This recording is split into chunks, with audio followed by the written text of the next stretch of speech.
Julian and Dad, it's good to have you guys here. Hey, we're pretty happy to be here in Nashville talking about this. Yeah, pleasure. Julian, Hello. the elusive Peterson, finally cornered into a podcast. I know, Ed. Yeah. It's been a while. It takes a lot of work to corner him. A lot of work. I think, I don't know if this was cornering. I think. Yeah, the least cornerable Peterson, for sure. Yeah. Yeah, and that might be saying something. Who's the most cornerable Peterson? Elliot. Yeah. Yeah, for now. For now. Let's see. Yeah. Yeah. Good one. Definitely. Yeah. Okay, so today. Yeah, it's not my dad. It's not your dad. No. Yeah. Okay, Elliot. It's not Scarlett. No. It's Elliot for now. For now, yeah. For now. So today we're going to talk about essay mainly, and then I'm also going to throw in some questions because I think people are dying to know everything about you. Well, good luck. Well, he is. Yeah. Well, he is interesting, Okay, Julian. Yes. Why did it take you so long to agree to talk to me over the interweb? Well, I like my privacy. I've always liked my privacy, but I think that's most of it. I don't really have a lot of interest in being a public person. If I am public in any way, then I generally, I'm quite sure that I prefer it to be about something that I've done. And I didn't really feel like I had done anything that was particularly, useful, let's say, to talk about to other people. And so, I have a really nice life, and I like my little family and my, the fact that it's relatively contained from the world. And, I don't really ever want to give that up, but I do have interest in sharing things that I've done that I feel like are going to be meaningful for other people, whether that is, this application, which I'm really proud of, or, the album that I released last year, although I didn't really talk about that. We're going to talk about that. But I think that's why mostly I'm. You wanted to wait till you had something to say. Yeah. Yeah. Well, the problem in your position is that people would be interested in you in some sense for peripheral reasons. For sure. Yeah. And you could certainly, for sure. Yeah. And you could sate that demand if you felt like it. But it seems to me that waiting until you have something. I don't feel like it. Yeah. No kidding. And it's been good to see that your life has been protected from all the storms that have gathered around us. And that was a good decision, I think. So, and this is a good thing to talk about because this app is. It could help a lot of people. Yeah. Well, and then we should talk a little bit about testing too. One of the things I realized years ago and had drummed into my head as well by people who have built successful software programs and marketed them is that you should be in dialogue with your audience, your customer base, let's say, while you're building it. You don't build something and then launch it and hope everyone buys it. You have to be testing it step by step with the market, with the environment, to see if not only do you have the ideas right, but you have them right at the right time in a way that can be communicated to people that they will want to purchase and will purchase. And so you tested this with the Acton Academy, for example. Yeah. So we tested this with a number of different groups over the last couple of years, with private groups on Reddit, with people who signed up to test it, with students, MBA students at the Acton Academy, using usertesting.com groups. We tested it constantly as we were building it to make sure that our design was consistent, that people understood what it was for. And many times they didn't, which is, often what you find when you test software. You get familiar with it and then you think it's obvious because it's now obvious to you. But it's interesting watching people often use a piece of software that you've designed and see where they don't get it. Yeah, isn't that what they did with one of the first Macintosh computers, right? They would bring grandmothers, I think, people over 60 to come in, and they would just put them in front of an Apple computer. Right. And, not tell them anything. They would just like, use this thing. Yeah. And, they'd pick up the keyboard and like do all sorts of stuff with it. And Could they figure it out? They'd try to find the sometimes. any key. Right. They do all sorts of things. Right. But that was how they did the testing. Right. Either you're supposed to give people a task, or you just want to see how they naturally interact with it. And we did both of those things, and made a lot of improvements based on it. You have to be aware of the assumption that people should be smart enough to know how to use this. It's like, no, if they can't use it, it's because it's a stupid design. It's not because if people were just a little smarter, they could figure this out. It's like, good luck. Good. That's how you fail. Yeah. That's how you sell your product to 3 software engineers. Yeah, exactly. And they want to use it just because they want to show how smart they are. No, that's a very bad design philosophy. It's if someone can't use it, it's your fault.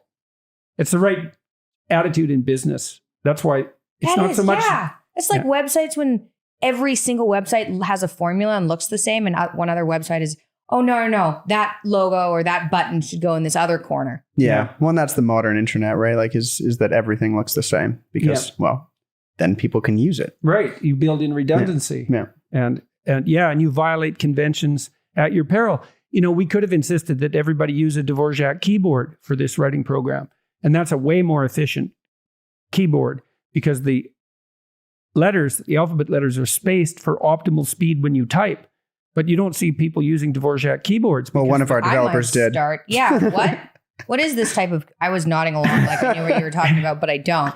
There's a keyboard that's more effective? Way more effective, yeah. Well, yeah, because at least theoretically... No, we're not telling you about it because you have to keep using QWERTY. I'm Googling it right after this. The QWERTY keyboard was developed, at least in part, to slow you down when you type. Because for typewriters, right? With the old mechanical typewriters, before electric typewriters, the keys would jam if people got too fast. So they slowed them down. Yeah. So now we use a keyboard that artificially makes typing difficult. So what's the other one look like? The most common letters are together. Or where they should be. Yeah, like on a QWERTY keyboard, the most common letters are spaced out as much as they can be. Because I can type really fast. I'm very proud of my typing. I can type really fast. Yeah. But do you think it would be worth a Well, it doesn't look like it because people there'd be a struggle at the beginning. Yeah, that's right. You'd have to re-automatize your But typing. yes, it would be faster eventually. Yes, would it save me time if you add up all the time I spent learning and then I'm doing it? Yeah, I think it would. But can you buy computers like that, like MacBooks? You can buy keyboards like that. You can't buy that. You'd have to have a separate keyboard. What's this called? Dvorak is one. Dvorak. Yeah, it just rings off the tongue, Dvorak. Yeah, that's marketers. Yeah. Okay, I'm going to ask some fun questions too. Are you ready? It's going to involve Julian talking a bunch, hopefully. Okay. Shifts uncomfortably in his seat. That even made me shift uncomfortable. Well, I'm waiting to see what will happen. Well, it should make you shift uncomfortable. Oh, you might say something embarrassing. Then what'll I do? I'm actually not that worried about that. Hopefully you'll do that on purpose if it happens. Oh, yeah, not with any luck. Yeah. What has been the biggest challenge of having dad shoot to fame? Yeah, well, there have been a ton of challenges, benefits and challenges. I think mostly there's a couple things. It gets you involved in a battle that isn't your own, which is interesting, right? Because of the way that you became popular, which was about, political topics and philosophical topics that were contentious generally. And so then people start to assume that, you hold the same opinions as your father, which to a certain extent I do, obviously, right? Like, there's some things that, and plenty of things that we're aligned on, but there's always, you never have the same views as your father. If you do, then you need to think more probably because, well, you're generationally different and all sorts of things. My opinions. Yeah, that's what every father thinks. Yeah. This essay program. Essay program. Yeah. Help me think so that was one of the challenges and well, just being public to a certain extent. People know who I am, even if I have maintained relatively private. I've been asked for selfies before, which is very strange because I'm just a regular dude. But there's ussies. That's a selfie with an someone. ussie. Yeah. Oh. Yeah, well, your approach to that, I think, has been interesting. People people get involved. Random, like, free guy reference, I think. Yeah, that's right. Where did that come from? It took me a second. I see, it was like, well, keep up, man. This is a quick moving conversation. Jeez. So, Okay. one of the things that your situation has really highlighted for me is the danger that's posed to people's mental health and maybe even to social stability when people get fixated on things that are too abstract. Right. You say, well, we should only pay attention to the important issues. Climate change, for example, which is about everything. Why aren't you worried about everything all the time? And that's what you would be worried about if you were a good person. It's like, well, no. You need to parcel off a part of your life that's private, that consists of the specific things that you're involved in, your specific wife, your specific children, the specific projects like this essay. Wives always like to be referred to that way. Now, this is my specific wife. Yeah. Generic ones are a good Don't idea. ask me any more questions. Yeah. Well, but it's a strange thing because you could be more concerned with generic wives than actually having one, you know? Yeah. So, and you've maintained that specificity, and that's made your life comparably much more peaceful and productive. For sure. Yeah. So it's easy to get dragged out into the general fray, and it's hard to protect yourself once that's happened. So, Okay, here's another one. So how old were you when you got married to Jill? 25. And then when did you have Elliot? 26, I guess. 26, yeah. Okay, so I'd say compared to 27 maybe. General debaucherous population, Yes. you've, even compared to me, definitely compared to me, you've organized your life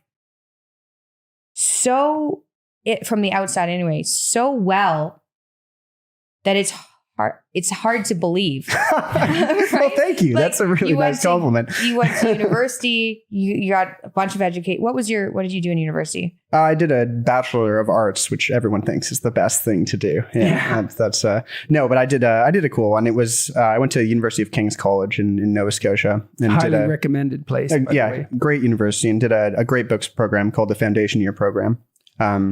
It's a 1-year program where you read kind of the history of great Western thought. Yeah.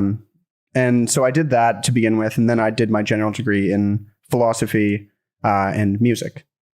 And you wrote your thesis on Heidegger and the psychedelic experience, right? Yeah, that's right. Yeah. But that was a common topic amongst students. Yeah, of course. Especially that interface. Yeah. Well, and one of the things that's interesting, I worked with a lot of high-performing lawyers, and this was especially true of the women.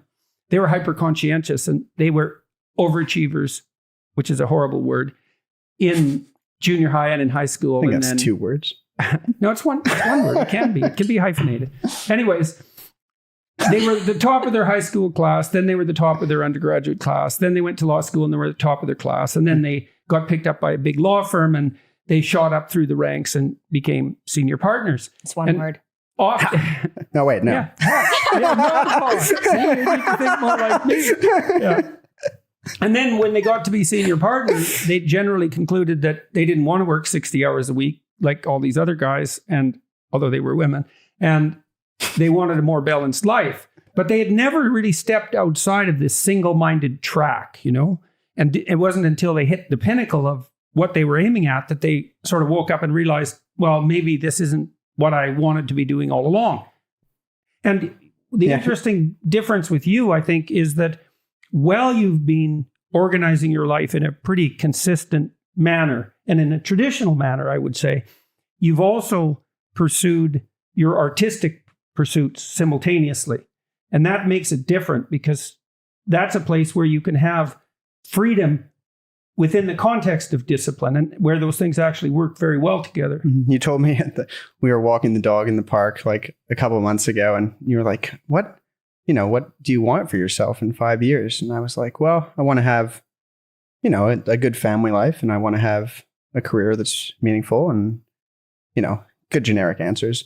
But you were like, oh, so you have feminine goals. I was like, I guess. Thanks, yeah. Yeah, well, that fits very well with the story I just told. I'm a high-achieving woman. Yeah.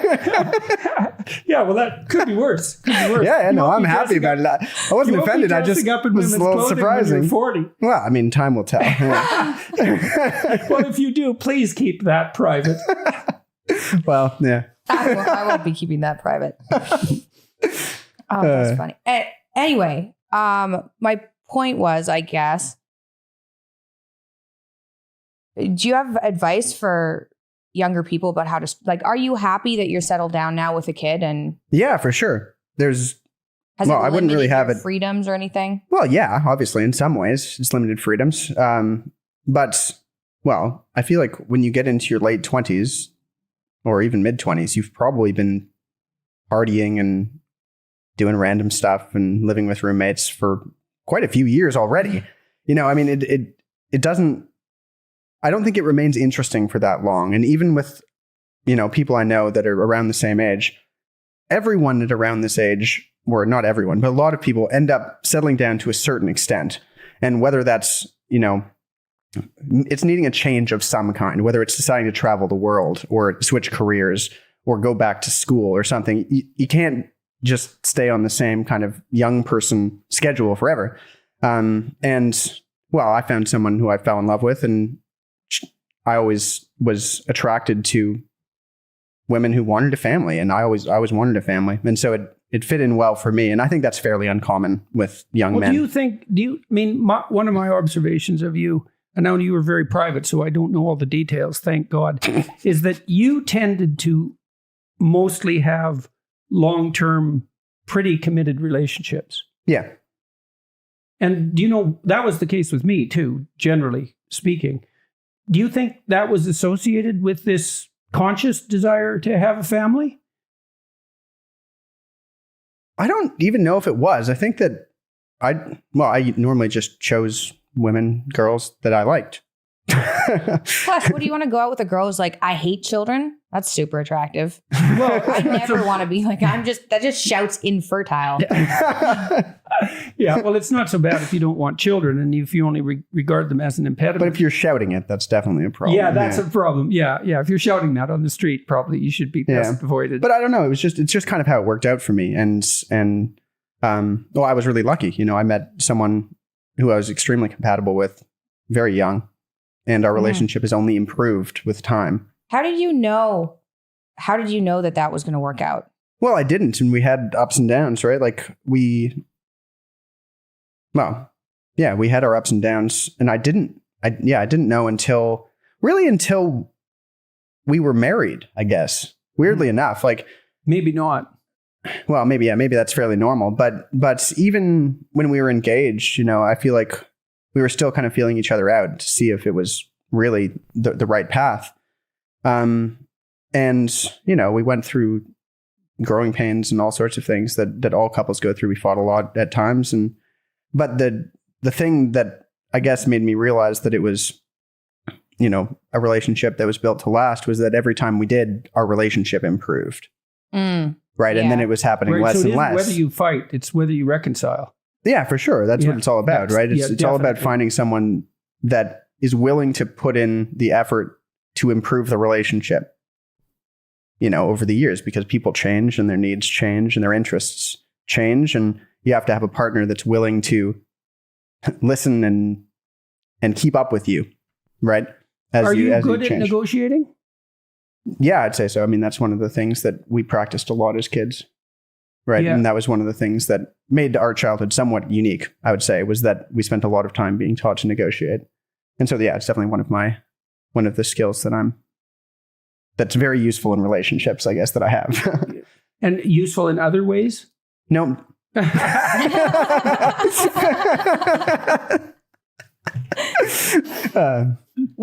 got a question. A curse leaps to mind.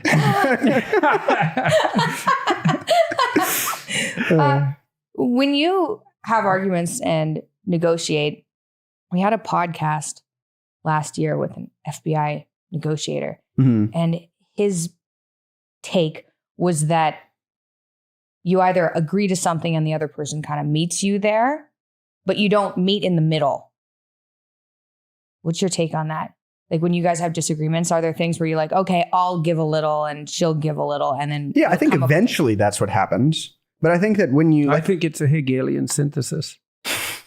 Yeah, I also don't know what that means. Well, how did you know? Yeah. Antithesis, Right. Synthesis, Okay. not negotiated middle.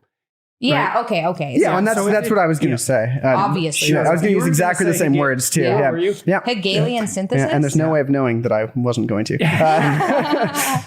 But yeah, basically, I feel like one person has to basically give in a little bit at the begining. Well, and then the other person will meet you somewhere along the way eventually once the negativity or the emotion goes out of the situation. Right. I think it's very uncommon that people reconcile at exactly the same time.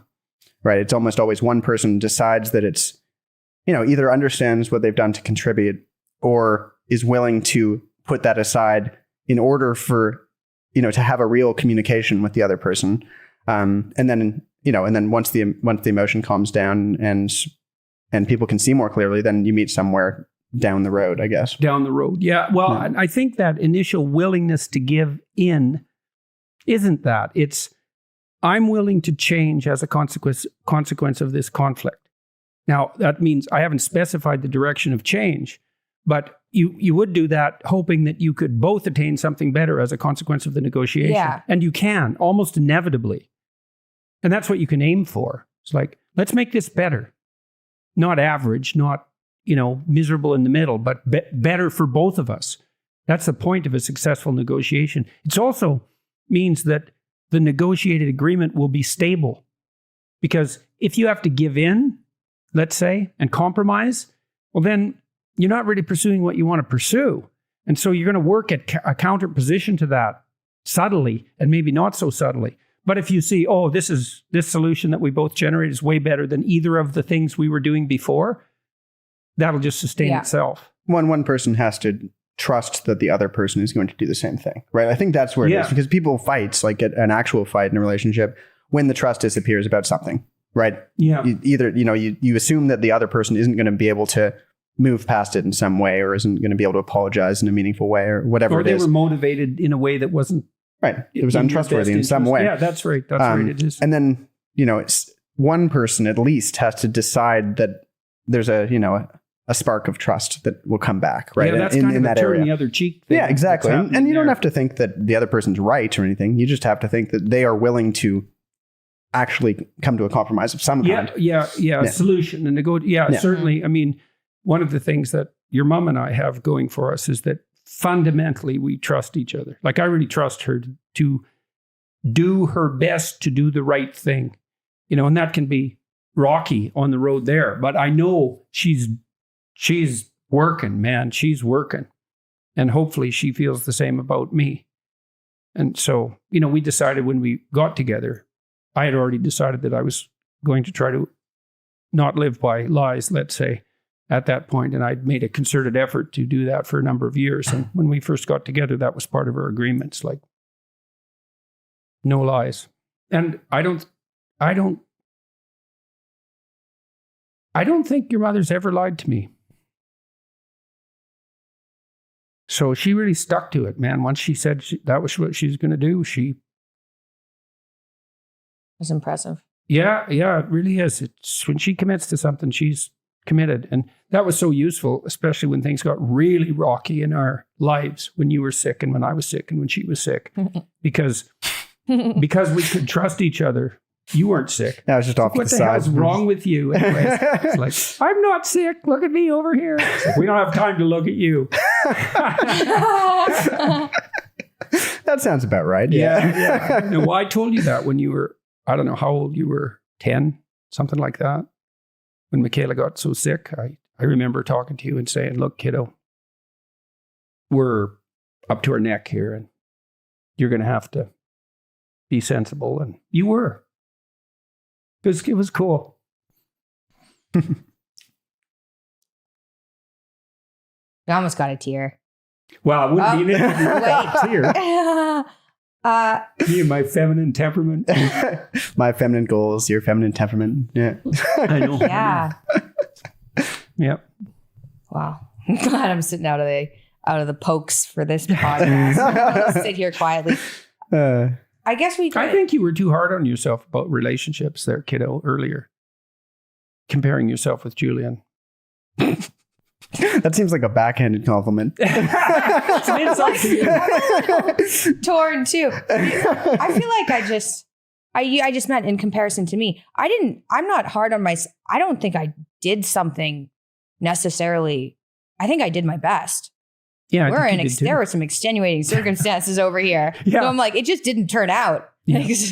Yeah. Well, you also had good relationships in the past. It's not like you've had terrible relationships. That's not how it's going. No. Yeah. No. It was hard. Yeah. So it has been hard. Yes. Anything you're interested in? I have another question too, though. Okay, you go first. Well, you did the most protracted writing you did was your thesis. Mm-hmm. So why did you pick the topic? And what did it do for you to write that? What did it teach you about writing? And yeah, well, when I was in my 4th year of university, I was pursuing a music minor and writing my thesis. I was actually taking 6 courses, working 2 jobs, and writing my thesis. That was too much. Mm-hmm. But it was interesting, right? I mean, and one of the things that,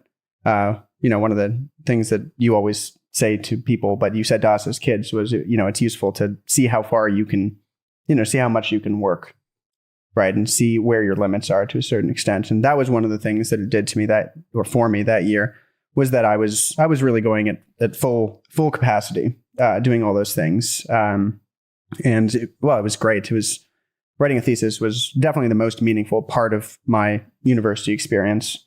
And I chose the thing that I did partly because it was very interesting to me, to go back to what we were talking about earlier about finding a topic that compels you.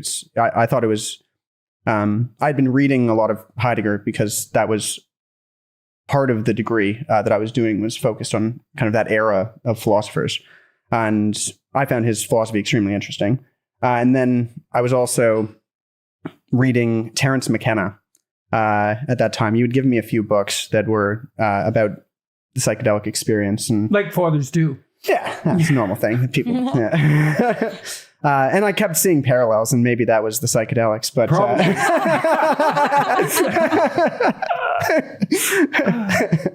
but in any case, I decided they were really there, and so I just wanted to explore that because I didn't feel like it had ever been explored properly. That relationship between, a fairly mainstream, I suppose. Well, yeah, mainstream philosopher and kind of out there thinkers like Terence McKenna or like, the other thinkers that I integrated into that paper. And it was just, we're going to. I wanted to do something unique. Psychedelic reading list pretty soon. We are, I've got about 50 books on that.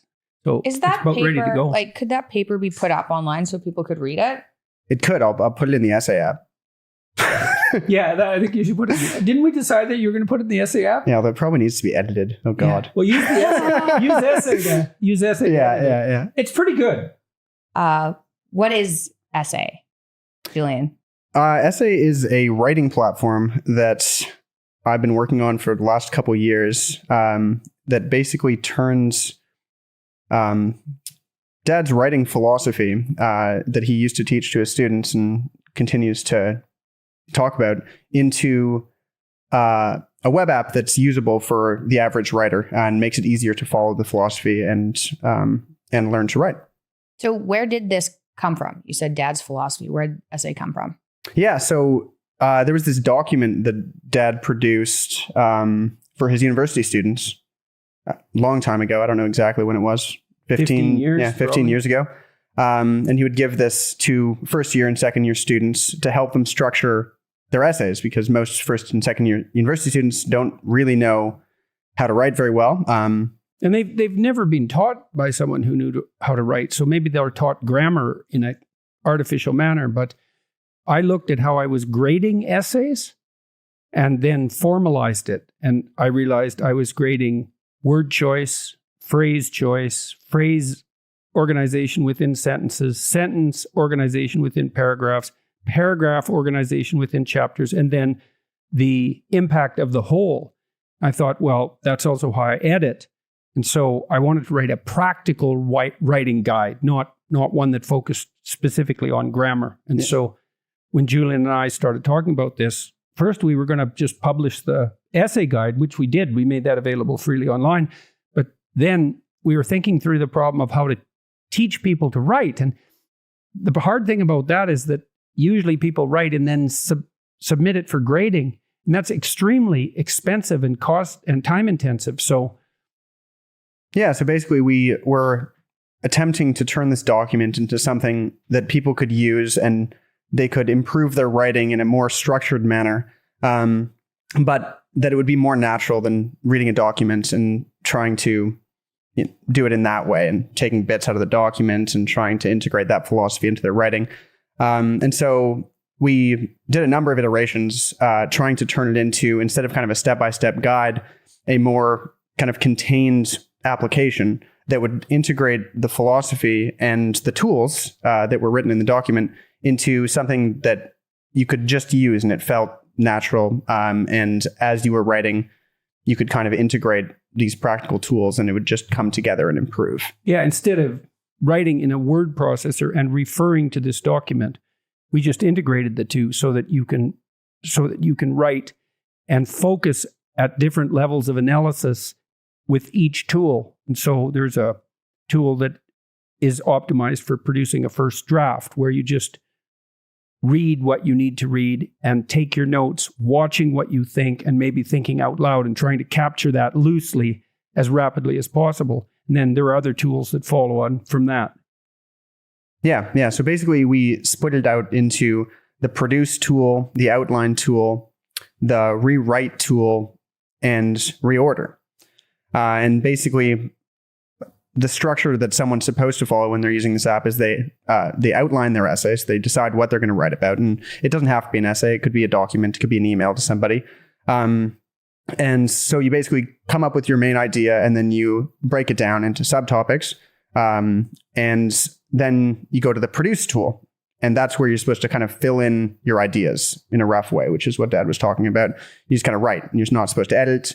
You're not supposed to do anything. You're just supposed to get your ideas on paper, try to use the research that you've done and produce whatever you're able to produce. Yeah, a loose first draft. Yeah. People often try to write a good word and a good phrase and a good sentence in a good paragraph right during the first draft so that when they're done drafting it once, they're finished. And the problem with that is it's actually way more work because you can't do all of that at once. And trying to just makes it almost impossible for you to think. What you want to do is, well, first, you want to ask yourself a question that you really want to have the answer to. So you have to be motivated, and that's an important first choice. Even if you're writing a document that someone wants you to write, you have to find a handle on it that you're compelled by, and that should be statable in the form of a question. What question are you essaying, which means attempting, to answer? It should be one you have a reason to answer. And then you break it down, as Julian said, by the outline. Well, what topics or subtopics are you going to hit? Outline topics are you going to hit while walking through this? That's a preliminary plan, because you're going to reorganize at the level of the outline too. And then maybe you go do your reading or your thinking. And while you're doing that, note what you're thinking and write it down. Say it out loud. Capture it. Don't edit. Capture. And so maybe you're aiming to produce 1.5 or times or 2 times as much written material as you'll need in the final analysis. Now, people don't like doing that because they fall in love with what they write, and it's hard to do it, they think. But it's way easier to just give yourself the freedom to jot down and note everything you're thinking. And then you go into the next tools.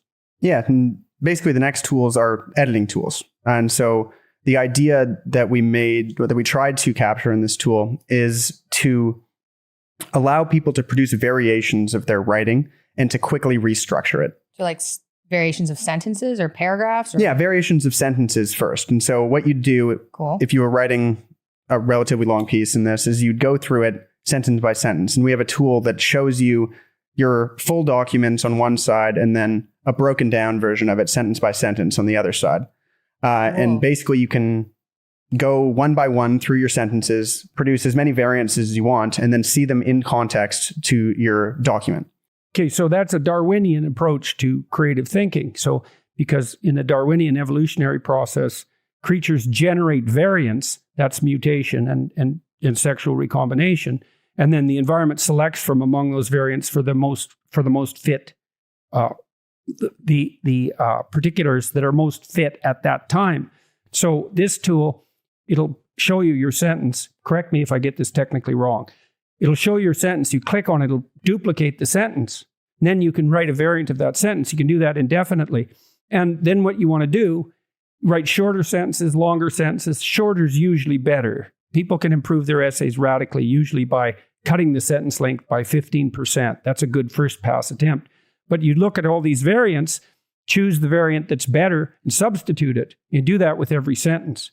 That's fine-grained editing, not as fine-grained as word choice, but you'd be doing some of that at that point as well. How much can you put into this? Like, could you edit a book?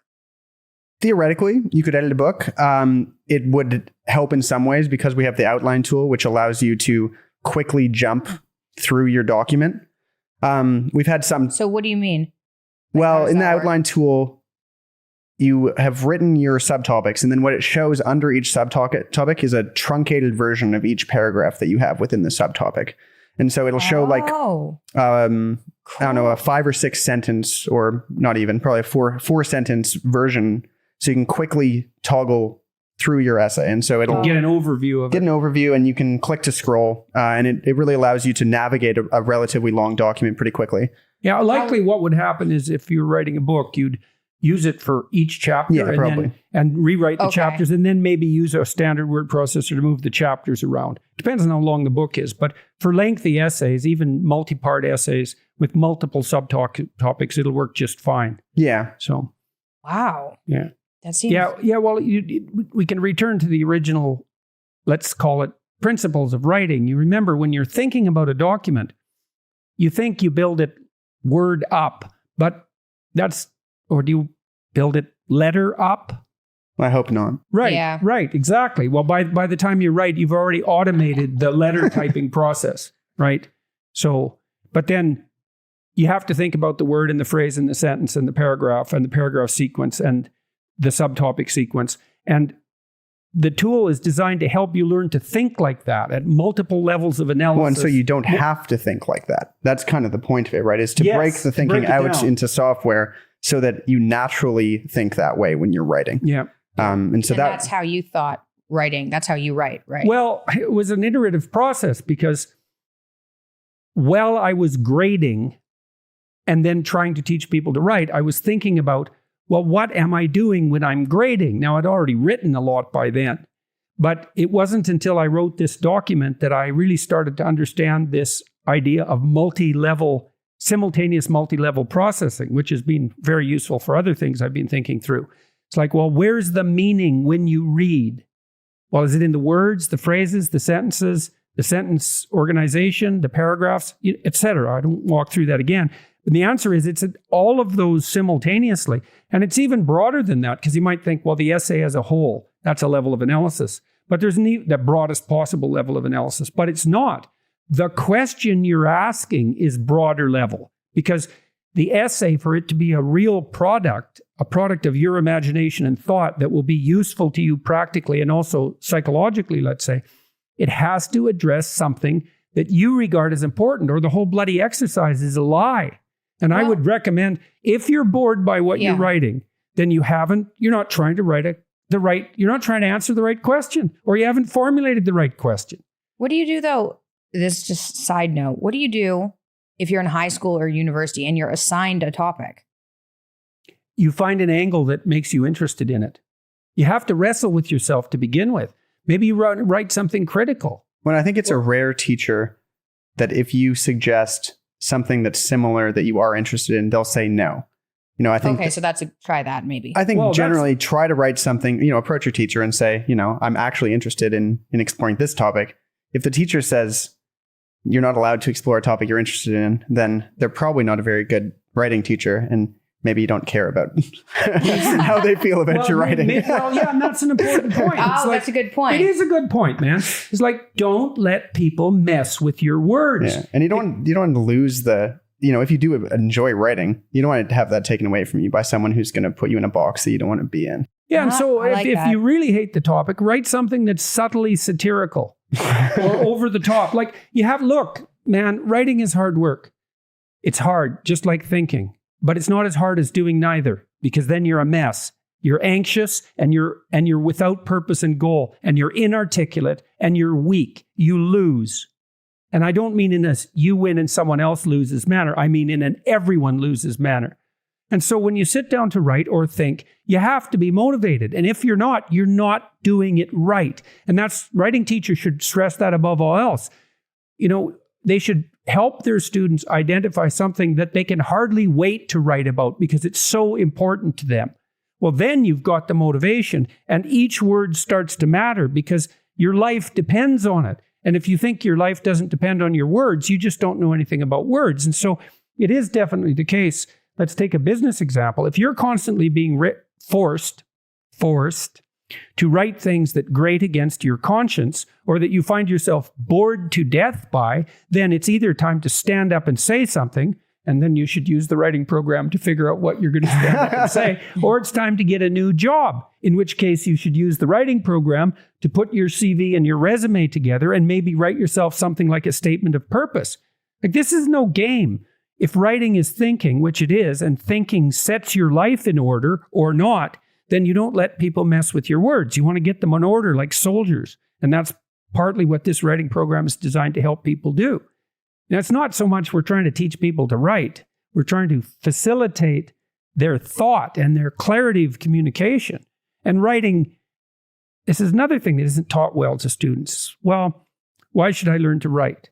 Well, how else are you going to communicate with people as you ascend up a hierarchy of competence? Like some of the toughest guys I know, Jocko Willink, for example, lays tremendous stress on literacy. Even as a soldier, he had to communicate orders, let's say, to the people that he was in command of, but he also had to communicate up the chain of command. And if your words are well structured and inspired and properly motivated and aimed like an arrow, you're unstoppable. And I don't understand. Well, this is, so many people are taught to write by people who don't know how to write or why to write or how to think. And that's partly what we're trying to address here. So we hope people will find it extremely useful.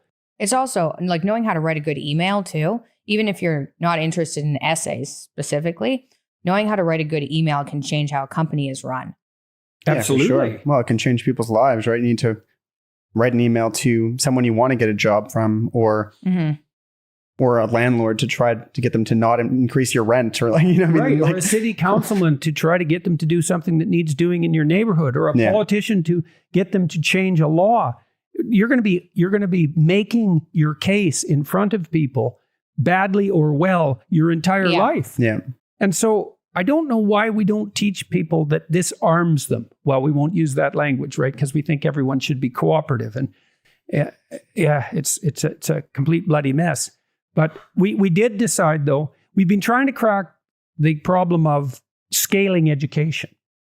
And we have a bunch of ideas about that. And Julian and I were working on a broader online university project when I got extremely ill, and it folded back into this writing program, which turned out in some ways to be an okay thing, because this is actually,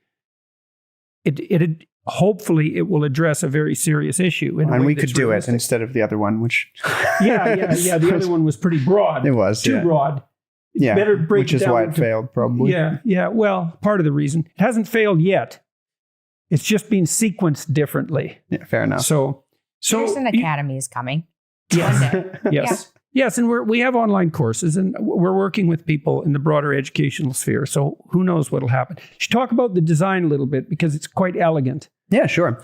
Yeah, so we spent a ton of time building the design out. I mean, we did a number of iterations at the beginning that were very, very different. My wife's a product designer, and I'm a front-end developer. And so we're both very concerned with UX and making things that people can use naturally and that feel good to use.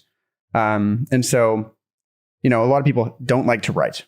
And that's an issue, right? Is if we want people to write and we want people to learn to write better and think better, then when you go into a new application that you have to learn, it has to be very comfortable. And so we wanted to make the design very modern, very clean, very intuitive. Yeah, self-explanatory, right? Because a hallmark of good design is that you don't have to refer to a manual to figure out how to use, let's say, the tools. And Well, and these are different things, right? We're trying to teach people to interact with a word processor differently, which is a big ask in a way to the user, right? And because almost everyone writes using something, right? And people use Word or Google Docs or whatever, right, so whatever they use. We have to make it easier for them to write using this, at least easier. Well, the payoff has to be there. Well, that's the payoff also has to be there. Because there's a bit more work. It's not just a blank sheet. So right. There's more work. You actually do have to learn to use it. Yeah. Yeah. Yeah, but theoretically and from our experience, the tools are worth the learning curve, and we've tried to make the learning curve as minimal as possible using good design. Well, right. The other thing we did, and this is a design element too, is that while you're learning to use the tools, you're also learning how to go about thinking at the same time. So you're not only learning how to use the writing program, you're learning how to think about thinking. And that's extremely important. Just knowing, for example, that you do multi-level processing and that you can edit and reconceptualize at all those levels.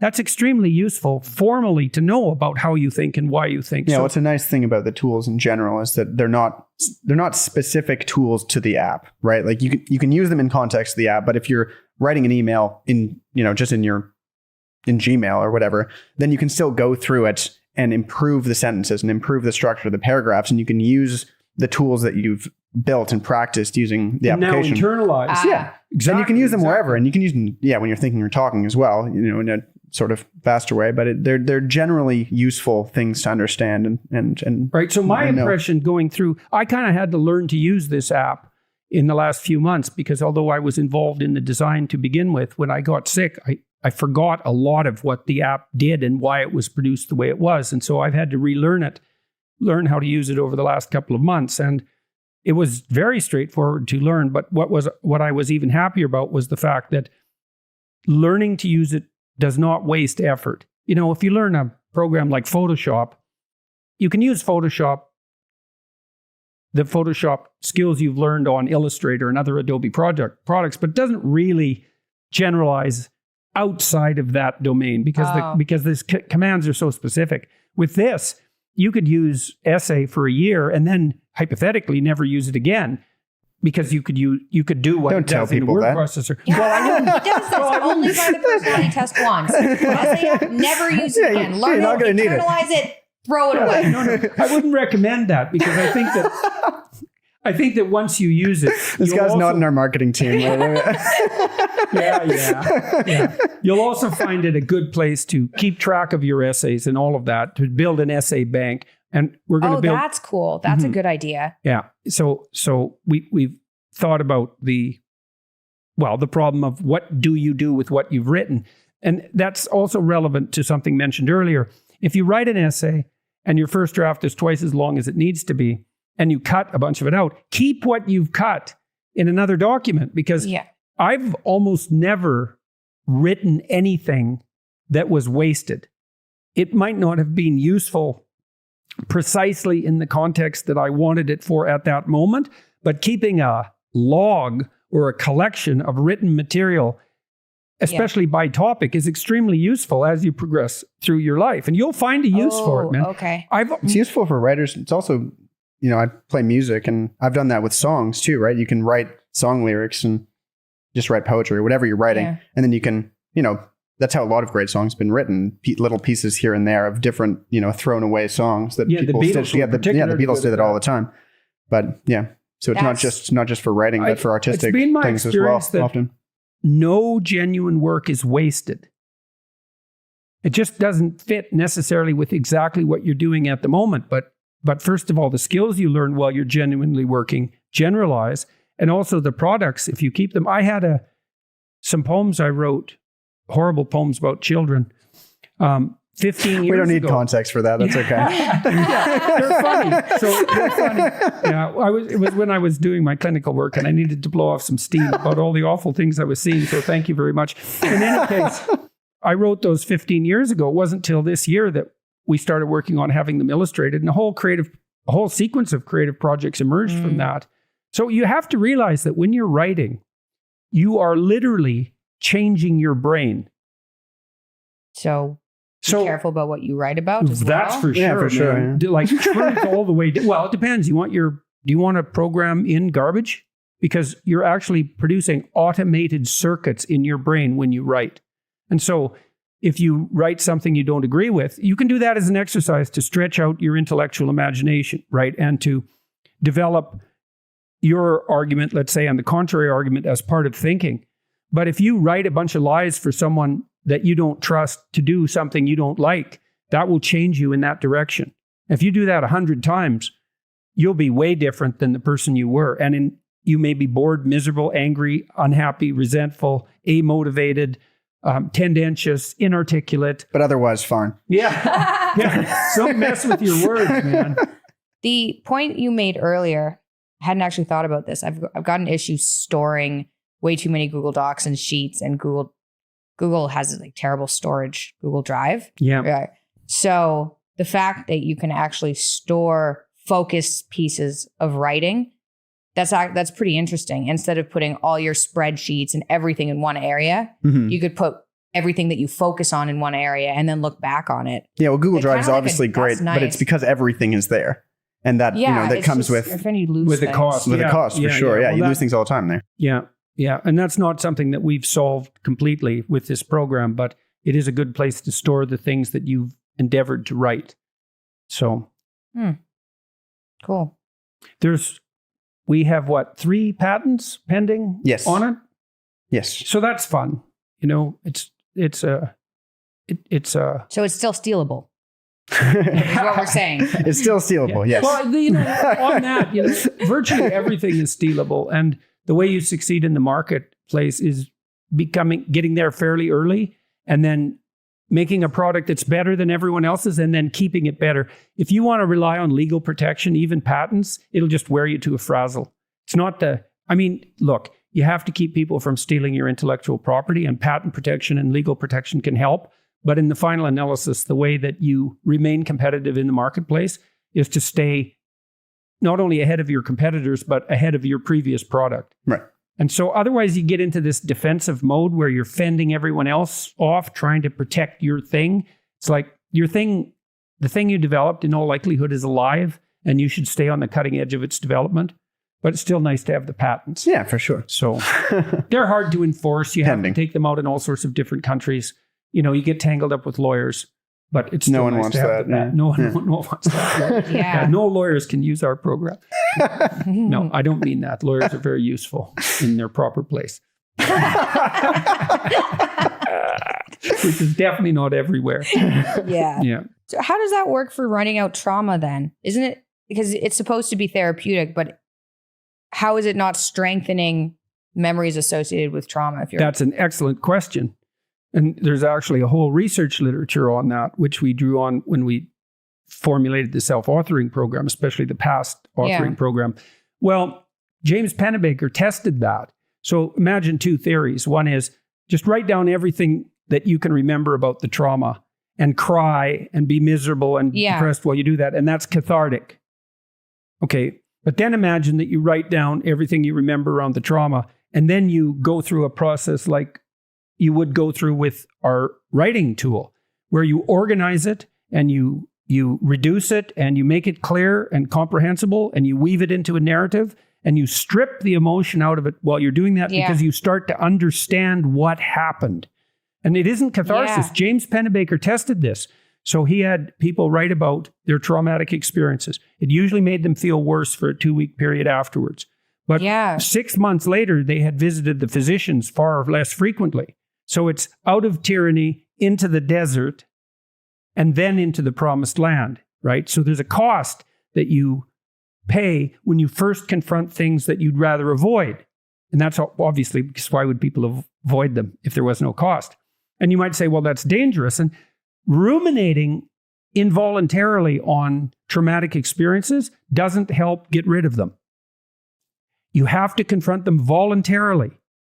And then it isn't expression of emotion that cures you. It's organization of the memories into a narrative that specifies the causal pathway. Why did this happen? When it happened? Why did it happen to me? And then is associated with rectification of that vulnerability. And so Pennebaker tested, did people use more words indicative of expressed emotion, or did they use more words that were indicative of cognition and comprehension? And which of those predicted the best outcome? So like what? Understand, comprehend, came to know. Okay. Angry, sad, hurt, upset on the other side. The more their written product revealed the cognitive processing, the better the effect of the traumatic narration.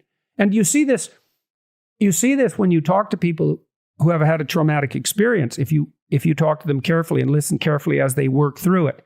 So they want to know exactly what happened in detail so that maybe they can set up their lives so that won't happen again. So, you were traumatized as a child, but you're a lot easier to take advantage of if you're a child.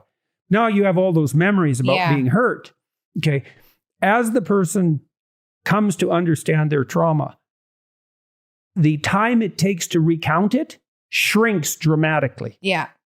And that means they've pulled out the gist, right? The central issues from the experience. And they can use that as a practical guide to the future. That is exactly what you're doing, by the way, when you're writing an essay.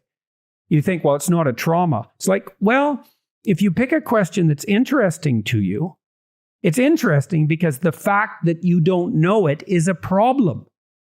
And so one of the great ways to figure out what to write about is, well, what bugs you? Notice that. That's that involuntary rumination. That's the manifestation of underlying complexes from a psychoanalytic perspective. So something's on your mind, poking you, bugging you. It's like Jiminy Cricket in Pinocchio. That is really annoying. That's why I did it, man. I knew that would bug you. So it was supposed to, So anyways, you find something that bugs you. That's your problem. You might say, well, why should I have a problem? It's like, hey, it picked you. It's your problem. It's your destiny. It's something that would compel you to solve. It's your adventure. Your adventure can be found in what bothers you and won't go away. Well, that's your topic, man. That's your life. Delve into that and use this program because it'll help you figure that out. It'll help you figure that out. Write about things that matter. You say, well, my life has no meaning. Nothing I write is meaningful. Well, you're not writing about something that matters to you. And that first step that we talked about, when you specify the question, the program says this quite clearly. Specify the question you're trying to answer. You have to want the answer. You want to be motivated to write. It's like, this is a hot question for me, man. I'm going to go read some things about it because I need to know. Well, that's what you want to write about. That's where you find your passion, to use an overworked cliche. Okay, well, cheers, guys. That was fun. Cheers. You bet. Cheers. And here's to finally having this conversation. Yeah. And being able to have it. Yeah. Thank God. Thank God. Oof.